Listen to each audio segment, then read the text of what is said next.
Bida si Edis for this recognition.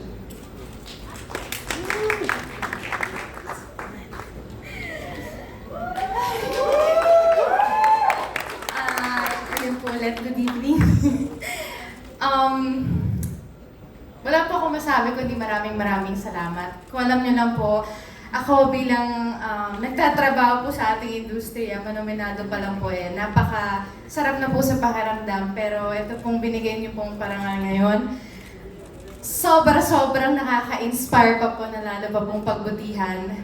Magpapasalamat po ako ulit dahil si Direk Irene ang nagpalabas na kung anong nilabas ko sa movie na ito dahil sobrang duwag ko po na tao. Sobrang dami ko pong takot at hindi naniniwala sa kakayanan ko, kaya siya po nagpalabas niyan. Kay Kuya Mac ulit, na siya talaga nagkumbinsi sa akin na gawin talaga to at kayanin ko.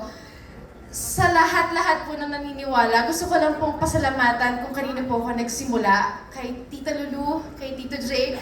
Ngayon lang po ako makakapagpasalamat sa inyo.